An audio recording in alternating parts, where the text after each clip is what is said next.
Olá pessoal, É, esse vídeo ele é um teste de várias coisas.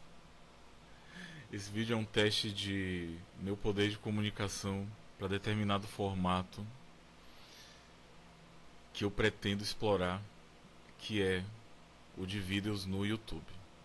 Eu estou pretendendo abrir um canal no YouTube sem qualquer pretensão de, de viralizar, de, de ter longo alcance, sem qualquer ilusão desse tipo, mas como sempre aberto à sorte e à fortuna, que ela fique à vontade, Mahalakshmi, fique à vontade para me abençoar com a sorte de, quem sabe, furar algumas bolhas. É... Por falar em Mahalakshmi, é... eu hoje estava olhando um desenho meu caligráfico que Raquel resgatou. E eu acho sempre uma experiência muito mágica quando coisas que eu fiz há algum tempo reaparecem, porque um dos meus dilemas de pessoa neurodivergente é não concluir as coisas. Então tem esse mix aí gostosinho de TDAH, autismo, descalculia e outros bichos ainda em investigação que convergem como uma verdadeira aliança megazórdica de demônios para não me permitir concluir as coisas, simplesmente porque eu perco o ânimo. E quando eu perco o ânimo, isso não é recuperável com uma mera mudança de mindset ou com uma palavra de encorajamento. Às vezes eu retomo atividades nas quais eu perdi interesse e eu passo mal, por exemplo. Então, já teve vezes, só para vocês terem uma ideia de quando das consequências de nossas paixões virarem atividade laboral, né? Não é novidade para ninguém que me segue que a questão laboral é um problema central na minha vida, tanto quanto é na vida de qualquer pessoa com deficiência no Brasil. E o tarô tem um elemento soteriológico nesse sentido na minha vida, salvífico. Mas, no momento em que o tarô começou a se tornar uma atividade laboral na minha vida, eu comecei a me deparar com algumas coisas. Como, por exemplo, em alguns momentos eu adquiria uma reação extremamente adversa à mera ideia de atender uma pessoa. Lembrando que isso foi antes do diagnóstico.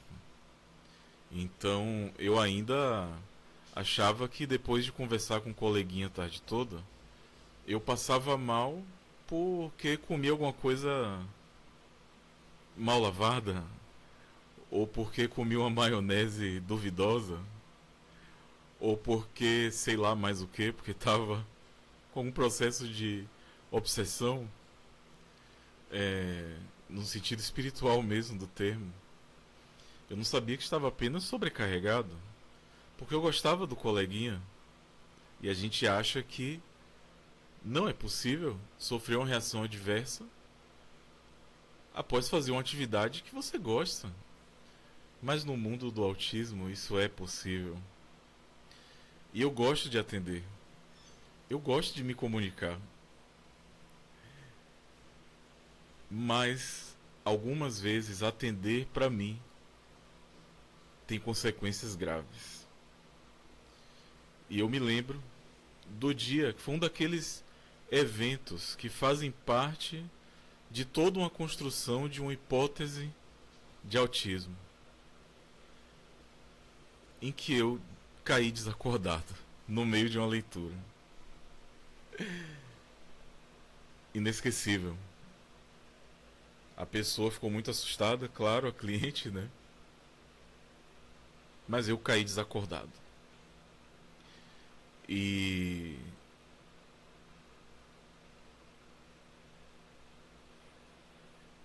vocês imaginam então como é pra mim, como foi pra mim ter estudado por 3 anos filosofia do yoga, shivaísmo da Cachemira, história do yoga, meditação no contexto do yoga, especificamente do shivaísmo da Cachemira, ter feito o curso de especialização em meditação 2 vezes. Porque veja, onde eu estudei, no ashram urbano, esse curso é ministrado por um professor chamado João Carlos Gonçalves, que não alivia pra ninguém, cara. Ou seja, não vá pra lá querendo coisa diluída. O João bota os tantras fonte primária mesmo, e nos grupos de estudo lá do Shiva Sutra, é o Shiva Sutra em sânscrito aberto e o João traduzindo em tempo real pra gente e interpretando, e é isso aí, né? No grupo de estudos desse monumento aqui, a doutrina da vibração, do Mark Ditkovsky, foi a mesma coisa, assim, é o mesmo rigor de universidade, o mesmo. Então, diante disso, quando após algum tempo emergem objetos que dão testemunho de que eu fui a fundo em algo, que eu não deixei algo pelo meio do caminho, é muito bom. E uma dessas coisas é o sânscrito. Não, eu não terminei minha caminhada com sânscrito, longe de mim. Eu ainda estou atravancado no nível 1. Quem já estudou sânscrito sabe que isso não é incomum. Porque para mim o sânscrito é a física das linguagens. É difícil. Eu pelo menos não gosto de enganar ninguém, dizer que sânscrito é fácil, porque não é fácil. Mas eu me alfabetizei.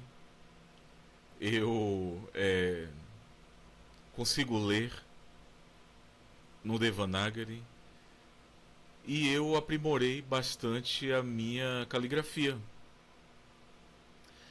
E esse pequeno objeto caligráfico, poético, é um testemunho disso. Aqui está. Foi bem do comecinho, na verdade. Ele é composto por 2 corujas. A sílaba semente Shrim e o mantra Om Shrim Mahalakshmi Yai Namaha. Portanto, elementos da deusa Lakshmi, que é a deusa que, para o senso comum, é definida como deusa da prosperidade. E não está errado, não está errado. Não está errado. Quando eu falo para o senso comum é que um certo contingente de praticantes de espiritualidades e afins, né, às vezes tratam os deuses quase como pokémons, né, assim. Vai lá, Lakshmi, traz riqueza para mim. E não se preocupa em estabelecer uma relação com aquele deus ou aquela deusa, né? E eu considero isso bastante antiético, porque a gente não faz isso com uma pessoa, não é? Não é ético fazer isso com uma pessoa. Por que é ético fazer isso com um espírito, né? Por que é que a gente não pode estabelecer uma relação com um espírito de afeto, de amor, de confiança? de respeito. Bom, mas aí é um dos papos que eu pretendo desenvolver quando fizer o canal. Aqui é um teste. E eu vou usar esse teste para, bom, estar mais de 10 minutos falando com você sem bugar, usando minha imagem e tudo mais. E para dizer que o meu maravilhamento com esse pequeno talismã, com esse pequeno pantáculo de Mahalakshmi, acabou me trazendo uma vontade de escrever sobre, e aí eu coloquei ele direto mesmo no eu não sei o nome desse negócio, no lugarzinho de escrever do Instagram, né? E comecei a digitar diretamente ali, né? Do coração mesmo, alguma coisa. E aí isso acabou ganhando corpo, e de repente eu me vi engajado num texto sobre a visão tântrica das deusas, dos deuses, dos mantras, dos seus símbolos.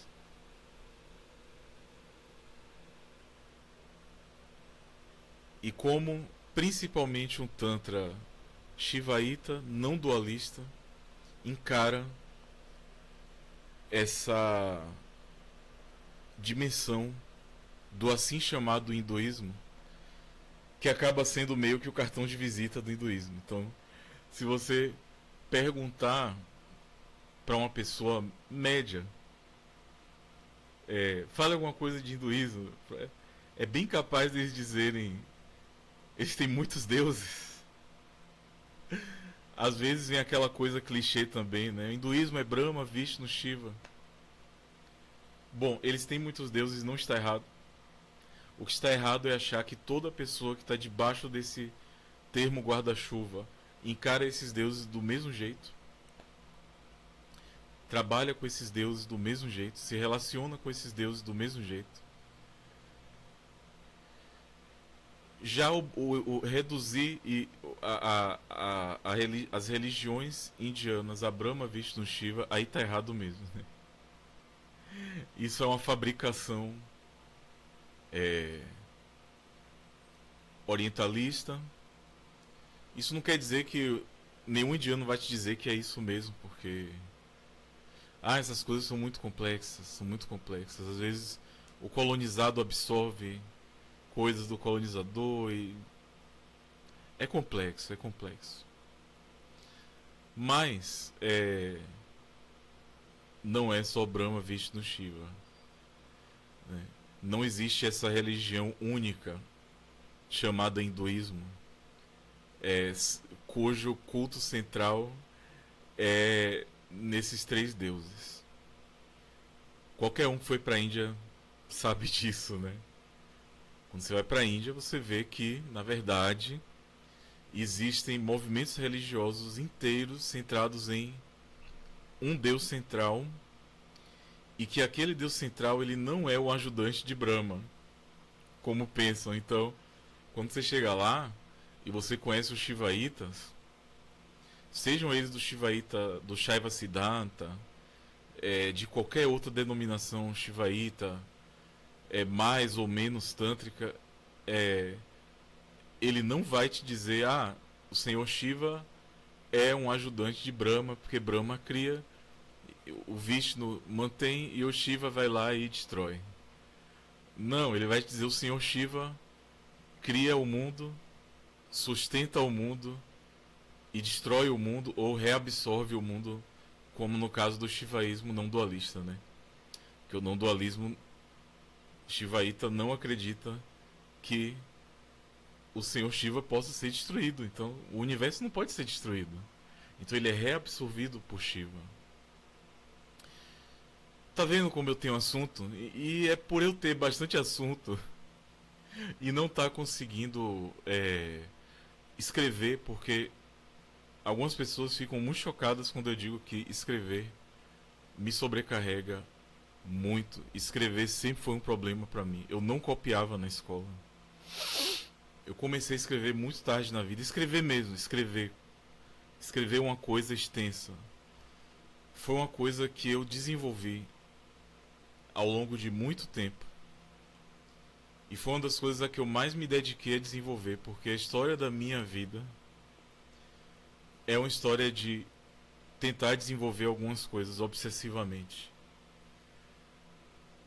O bom é que isso me afastou de muita coisa, inclusive muita coisa ruim, porque eu estava sempre saindo de panelinhas, rompendo com panelinhas, inclusive tóxicas, problemáticas, porque me tirava tempo do que eu queria fazer. O que eu queria fazer era conseguir expressar meus pensamentos, porque eu pensava muito e penso muito, né? E eu queria expressar, né? E eu queria escrever, porque eu gostava muito de ler. E eu queria fazer aquilo também. Só que eu não conseguia. Eu achava isso um absurdo. Como é que eu não consigo fazer isso? Eu tenho que conseguir escrever um poema, eu tenho que conseguir escrever um conto, eu tenho que conseguir escrever um artigo. Então, muito antes de saber que eu era um autista, que precisava desenvolver certas habilidades, eu já estava dedicado a desenvolver essas habilidades. Então, essa é a história da minha vida. Foi a isso que eu me dediquei, a vida inteira. E é a isso que eu me dedico. E é debruçado nisso que eu quero morrer. E se eu conseguir morrer debruçado nisso, pra mim eu vivi bem. Então,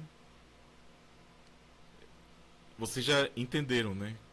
Como é que vai ser esse canal. Não vai ter grandes edições, não vai ter grandes imagens. De vez em quando eu vou gravar aqui no notebook, que a imagem é meio embaçadinha mesmo. Vai ser uma coisa orgânica, do jeitinho que foi esse vídeo aqui, que eu programei para ter 20 minutos e tá em 17. Tô bem, porque essa é uma coisa também que eu tô treinando muito, né? Minha lida com o tempo. Que o Megazord dá. Pra quem não sabe, Megazord é um robô gigante feito por muitos veículos encaixados dos Super Sentais japoneses e do Power Rangers, né? Então, acompanhem caso se interessem pelo que eu produzo e queiram me ver, me ouvir, falar dessas coisas de um jeito mais solto, mais tranquilo, mais íntimo, mais aproxegado, mais caloroso. Fiquem à vontade. Não prometo grandes edições, como eu disse, não prometo grandes pirotecnias. Prometo só isso aqui mesmo. E vou te dizer, devia começar a ter um movimento no YouTube por um YouTube mais humano. Porque eu não aguento mais ver thumbs iguais, edições iguais, gente falando picotadinho. E eu percebo, minha gente, o pior é isso, porque uma das minhas. Um dos meus superpoderes é conseguir detectar detalhes. Meu Deus, detalhes, padrões. E eu percebo cada picotagem daquelas. E pra mim, eu fico muito incomodado com esse formato. E lá no meu canal não vai ter isso. Beleza? Eu vou editar, mas. Por exemplo, talvez se eu fizer uma pausa muito grande, que acontece. E já vou avisando vocês que às vezes eu pareço que entrei em estado de catatonia. E às vezes eu entrei, que divertido. Raquel que sabe que tem episódios de catatonia, é divertido. Paralisia do sono também tem sempre uma surpresa. É interessante. Bom, desculpa aí quem tem. Eu não tô desfazendo, não é porque, bom, eu tenho um lugar de fala, então vamos brincar um pouco porque. Não, é um negócio horrível. É assustador, mas se você vai continuar tendo até o fim da vida, você tem que encontrar um jeito de lidar com o negócio, né? E às vezes até rir. Porque às vezes eu apenas fico ausente mesmo. E até hoje eu voltei, que bom. Então enquanto eu não vou de uma vez, eu vou tocar mais esse projeto, que vai ser desse canal. 20 minutos, pronto. Teste feito, com sucesso. Acompanhe. Em breve, o texto sobre as deusas que foram tantricizadas dentro do que a gente chama de hinduísmo. E um pouco sobre as deusas indomáveis que não aceitaram ser brahmanizadas. Como Durga, que mesmo após tentativas de domesticação dos brahmanes, ela continua sem marido. Já repararam? Que dentro de todo o universo bramânico, em que deusas são as boas esposas de deuses, um exemplo para as mulheres de bem da família tradicional hindu. Já repararam que Durga não tem marido? É interessante, né? Te vejo lá.